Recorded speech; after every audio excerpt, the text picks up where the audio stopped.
a night that saw Seth Rollins run through Brock Lesnar, the final battle of Triple H and Batista, and Kurt Angle's last match, the occasion belonged to Becky Lynch, who ended the night holding both the Raw and SmackDown Women's Championships high above her head triumphantly.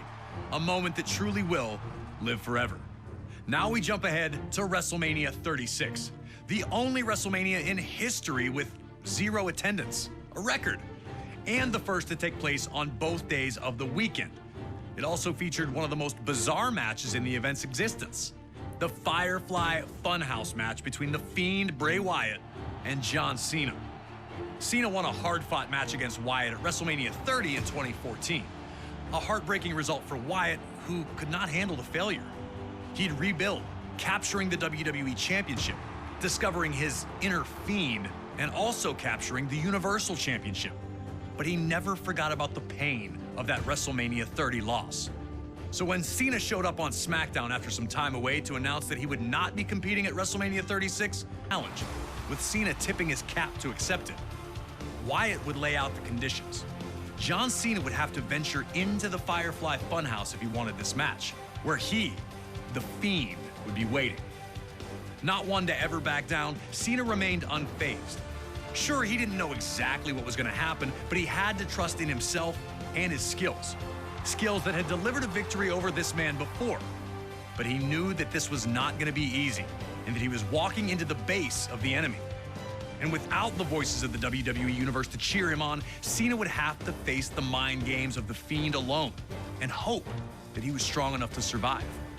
But it's up to you to break Cena down and show him that in the Firefly Funhouse, there is no one as powerful as the Fiend, Bray Wyatt. Yowie wowie indeed.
John Cena fights valiantly, but ultimately succumbs to the powers that exist inside the Firefly Funhouse. And the Fiend, Bray Wyatt, finally avenges a loss that had eaten at him for 6 long years. A total nightmare for John Cena. Many of the matches in the 2K24 showcase are easy dream matches. And as we know, usually a dream match is something that fans talk about, pitting 2 superstars against each other when they know that will never really happen. But at WrestleMania 38, we saw a different variation of what a dream match can be. With a simple invitation, Kevin Owens put the wheels in motion for his personal dream match, one against WWE Hall of Famer, Stone Cold Steve Austin. Asking for Austin to be a guest on the KO show was just step 1. Next was to disparage the state of Texas whenever he had the opportunity. I've been here for a couple of days, and it's actually worse than I remembered. And then it was to extend that trash talk to Austin himself. Stone Cold hadn't competed at WrestleMania since a 2003 loss to The Rock at WrestleMania 19, but he still had plenty of fight in him. With WrestleMania 38 taking place in Texas, Austin knew that he had to show up and hit Kevin Owens with whatever he needed to shut his mouth. Whether that was 1 Stone Cold Stunner or 15, it didn't matter to WWE's toughest SOB. We were able to sit down with Kevin Owens to talk about how this all came together. It was pretty surreal when the video aired of him accepting the challenge, hearing him answer me directly and saying, Stone Cold Steve Austin is gonna open up one last can of whoop ass on you, Kevin Owens. That threat made me so excited. I was so pumped. Career highlight for sure to have Stone Cold Steve Austin cut a promo on me. As far as WrestleManias go, I think the match with Stone Cold takes the cake as the top spot. Stunner! Before I started using the stunner, I'd asked him for permission and advice. I don't know that he told me every secret, to be honest. His stunner is the best, because mine didn't keep him down, but his kept me down, so he's onto something.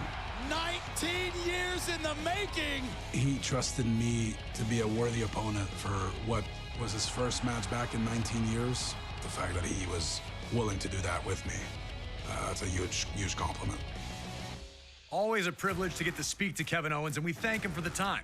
We were also able to capture a little message from Stone Cold himself, who wanted to extend the following to Owens. Hey, Kevin.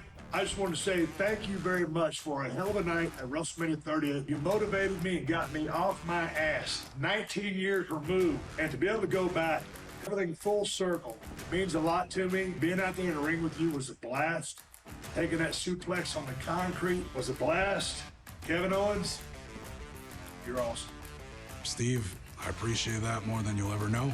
And now that we're cool, maybe next time we could share a beer with, I have a can in my hand, you have a can in yours, instead of you just, my number. You used it before WrestleMania to send me insults in the middle of the night. I didn't forget. They might get along now, but at WrestleMania 38, it was an all-out war. Can you guide Austin to a WrestleMania victory after 19 years away? Or will KO deal out the ultimate insult, winning the match with his own version of the stunner? If you think you've got what it takes, give me a hell yeah.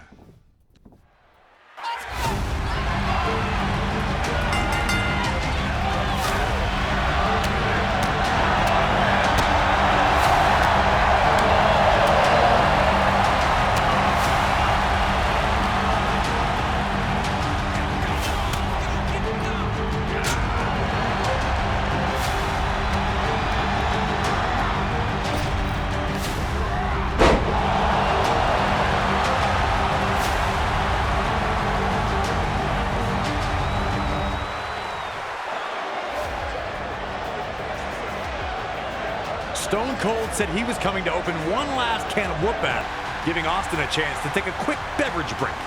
Instant refreshment. It had been 19 years since Steve Austin competed in a WrestleMania ring, but he looked as good as he ever had once the fight started. If anything, it seemed like KO had really forgotten who he was dealing with.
Austin had been all over Owens from the second this fight became an official match, showing no signs of stopping. Taking the fight to the ringside area seemed like an easy call, but KO finally and send Owens crashing through the table instead. KO wanted to bring the table into this, and now he was paying the very physical price.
As he had numerous times in his legendary career, Austin was able to hurt Owens again, regaining command of the fight. With KO dazed, Austin threw him onto the announce table. Remember, Owens had tried and failed to use a table earlier, so now Austin wanted to turn. KO needed to turn the tide, and fast, or he was soon going to find himself on the losing end of this match he'd waited years to manifest. Perhaps getting a little too comfortable, Austin appeared to take his eye off the ball for a second. But that was all Kevin Owens needed to drop Austin with a hot shot and finally catch a breather from the constant onslaught. But instead of following up with devastating offense, KO looked... We've seen a lot of things from Steve Austin at WrestleMania, but opening a can in this location was brand new.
right when it looked like Austin was on his way to victory, bam!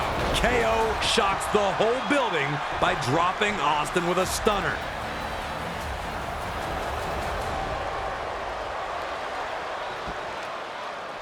Another humiliation in a series of them on this night for Owens. Could it be time for the Stone Cold Stunner?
KO with the Stone Cold Stunner, locking in the victory. Austin sets a WrestleMania record with 20 years going between WrestleMania wins, as his previous victory at the event was over Scott Hall at 2002's WrestleMania 18. Cheers to Stone Cold. Moving on, we arrive at WrestleMania 39. Last year's spectacular that played host to many show-stopping moments, and night one was where we got to watch the scintillating rematch between Judgment Day's Rhea Ripley and Charlotte Flair for the SmackDown Women's Championship. The two first met at WrestleMania 36, when Charlotte, then NXT Women's Champion, Ripley. It was a competitive affair, but Charlotte walked out with the victory and the NXT Women's title. 3 years later, though, things had changed. Ripley had arrived to the main roster, and at WrestleMania 37, she defeated Asuka to become Raw Women's Champion. Unfortunately, a few months later at Money in the Bank 2021, Ripley would again face Charlotte and would again lose her championship by submission. So when Rhea won the 2023 Women's Royal Rumble match, entering at number 1 for the record, she wasted little time to make her challenge. The next night on Raw, she'd lay it out to the woman that had stopped her momentum on more than one occasion, the 7-time women's champion and the queen herself, Charlotte Flair. On a night one that featured incredible action and immortal legends, Ripley and Flair would deliver a performance that could not be denied. Charlotte eternally defending her status as top woman in WWE, and Ripley with her golden opportunity to vanquish the ghosts of WrestleMania past. One thing was clear. If Ripley was going to get it done, she'd have to avoid Charlotte's vaunted figure 8, which had twice been her undoing. If she could do that, her path to victory was clear. That's usually everyone's plan against Charlotte, but she still seems to find it one way or another. Can you put the perfect attack together and defeat Charlotte Flair? Or will you, like so many before, end up bowing down to the queen? Let's go to night one of WrestleMania 39 and find out.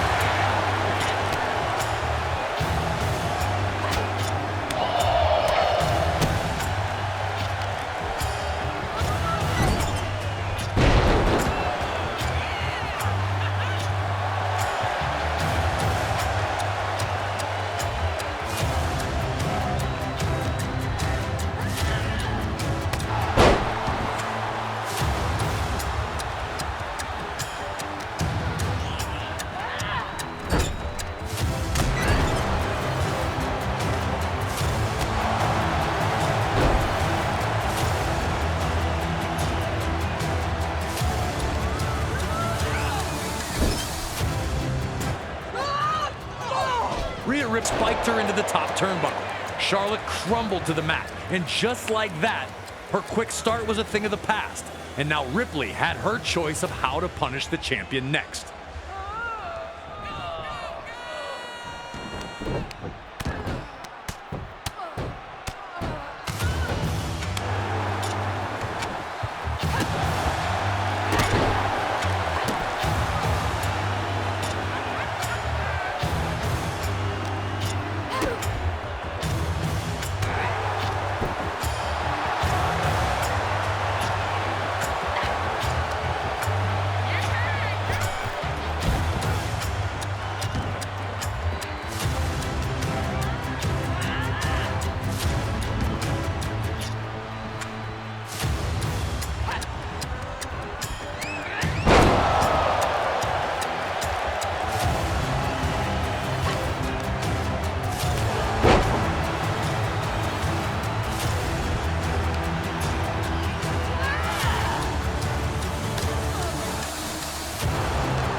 Rhea had continued to put her brutality on display.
Rhea started hitting Charlotte with some big shots.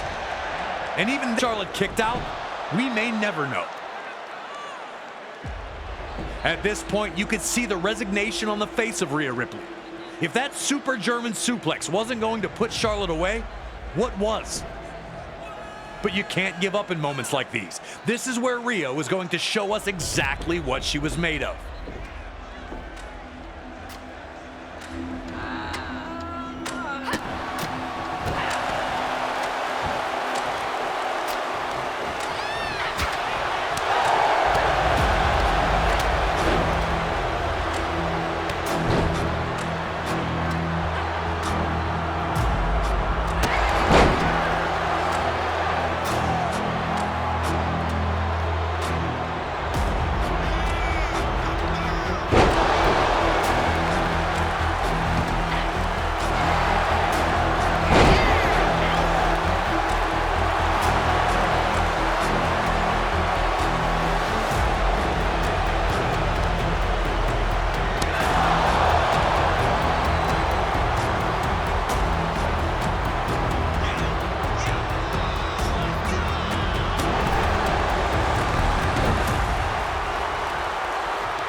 A rare double knockout brought the action to a halt, as these two were proving to be more evenly matched than initially anticipated.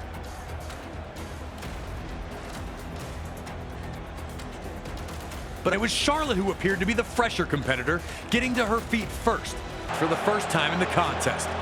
Was Charlotte's refusal to just stay down starting to affect Rhea's confidence? But now wasn't the time to panic. That's what Charlotte Flair wanted from Ripley. That's what makes Charlotte Flair so great, so dangerous. Her ability to just survive will have you questioning everything you once believed.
and Charlotte both wore the effects of the Tommy was leaving with the SmackDown Women's gold.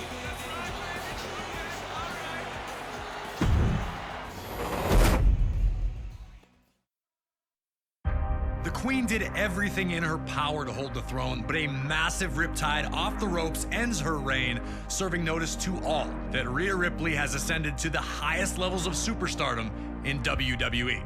The SmackDown women had delivered a classic, and 24 hours later on night 2, it would be time for the women of Raw to have their opportunity.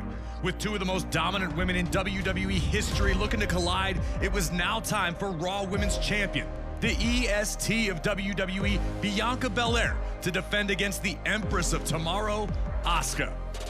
Bianca's rise in WWE had been meteoric. After a successful run in NXT, she joined the main roster. Would capture the SmackDown Women's Championship in the Night 1 main event of WrestleMania 37. She'd lose to Becky Lynch at SummerSlam 2021, but the two would have their rematch at WrestleMania 38. This time, however, Becky was the Raw Women's Champion after being drafted from SmackDown, which would lead to her relinquishing the SmackDown Women's Championship in exchange for Raw's version. And this time, it was Bianca emerging victorious. Belair's reign would see victories over former women's champions Becky, Bayley, and Alexa Bliss. Truly in her element, no one has been able to find an answer for Bianca Belair, which is what made the world of sports entertainment buzz in anticipation when Asuka emerged from the 2023 Elimination Chamber as the winner, guaranteeing a meeting with Raw's women's champion at WrestleMania 39. When it comes to accomplishments, Asuka has left no stone unturned. NXT Women's Champion, Women's Tag Team Champion, winner of the 2018 Women's Royal Rumble, winner of the 2020 Women's Money in the Bank, held both the Raw and SmackDown Women's Championships, and of course, her initial undefeated run of 914 days to start her WWE career. Asuka had returned at the 2023 Royal Rumble sporting a new look, seemingly dialing into something even more sinister than her punishing norms. She didn't win that night, but rebounded nicely the next month at Elimination Chamber, securing the meeting with Belair. Would Bianca's strength and athleticism be enough to survive Asuka's submission and kicks? Could Asuka find a way to stop a prime champion who seems unstoppable? Or would Asuka find herself as just the latest former champion to fall victim to Belair's KOD? These were the questions on the minds of the members of the WWE Universe. If you're going to defeat Asuka, it's going to take everything that the EST has in her arsenal. The power advantage is there, and if the KOD connects, it's lights out. But swing for the stars against Asuka and miss, then it's the mist. You're on your own, against the wall, but we all know that even with the pressure building, you will never fall.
Despite only being made official weeks prior to WrestleMania, the entire WWE Universe was excited to see this clash between Asuka and Bianca Belair.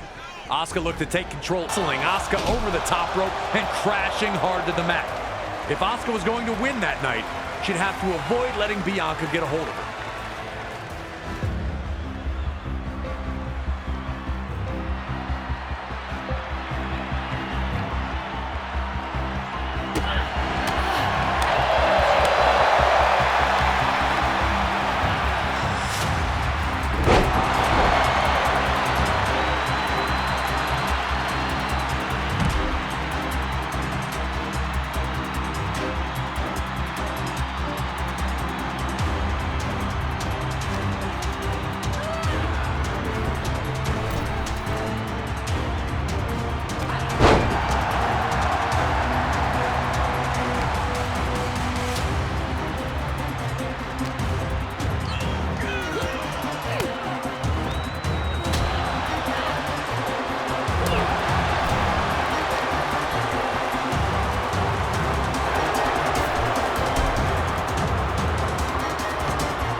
Eventually, Belair was able to wear Asuka down with her power, and a huge body slam looked to completely deflate the Empress of Tomorrow in this incredible struggle.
What made this match stand out was how Asuka and Belair delivered by the women of WWE.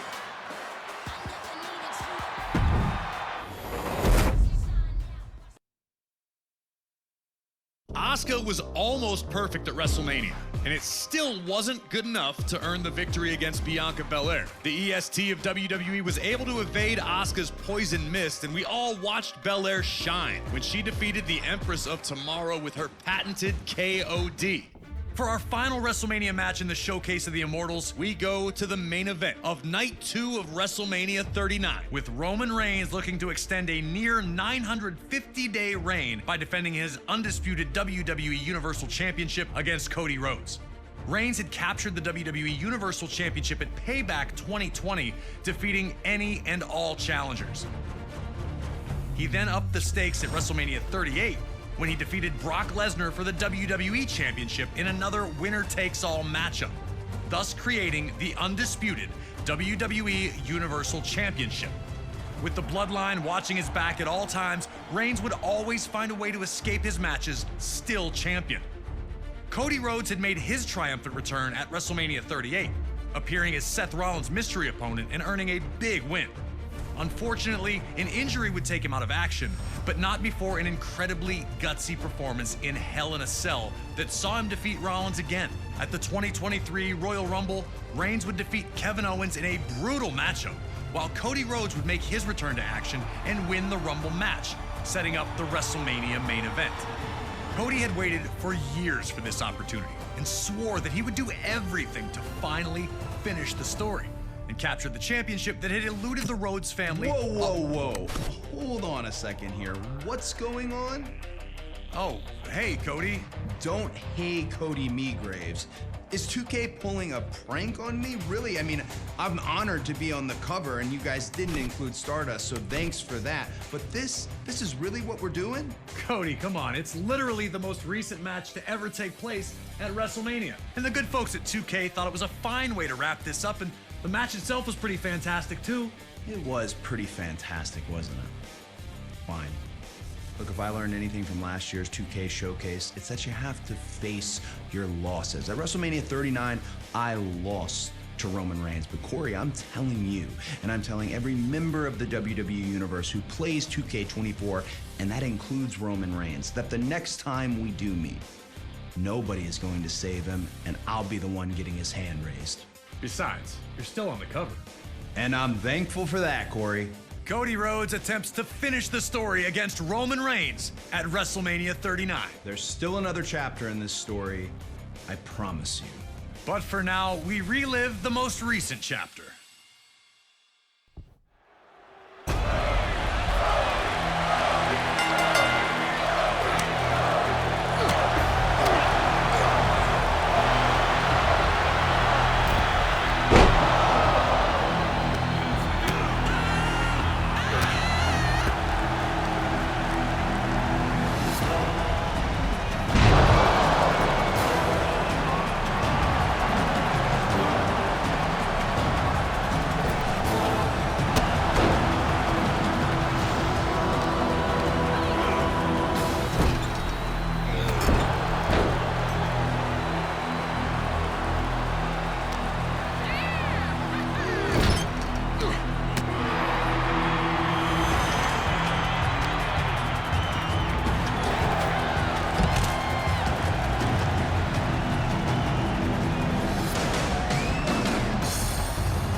Cody Rhodes had the early high drop kick to floor Cody.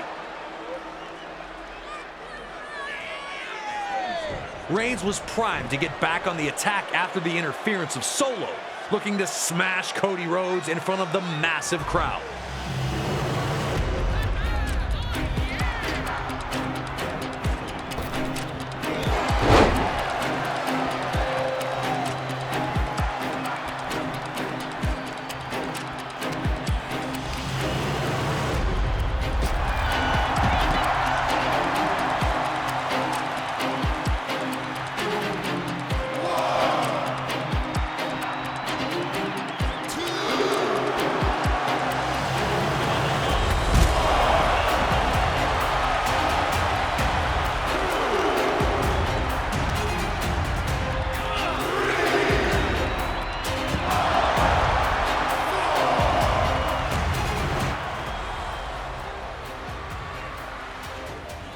Reigns was cruising, not having yielded the momentum once he got it.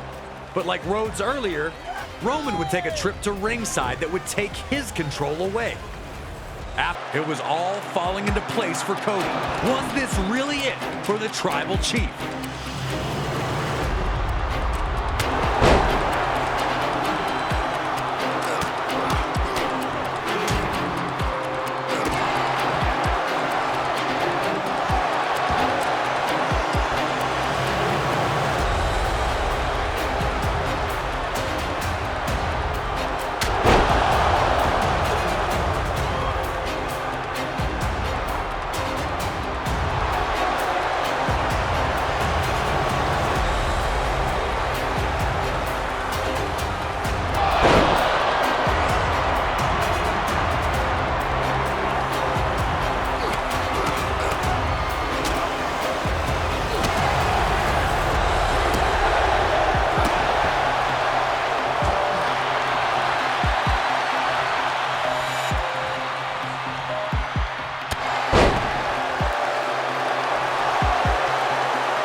Things really broke down later on in the match, though. And with a cover, we believe he's got it wrapped up. Who is going to kick out of a stunner?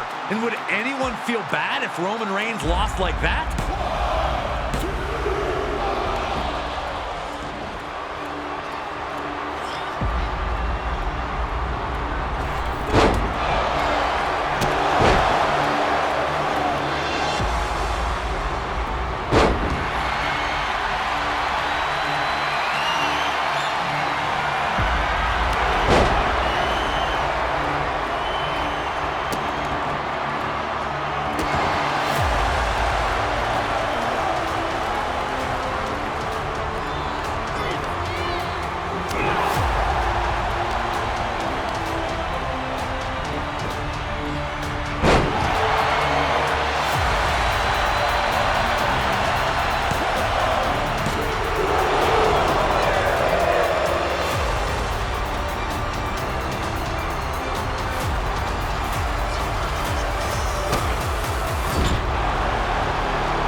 Cody's adrenaline was high, and he could see what would appear and use his Samoan spike to obliterate Cody.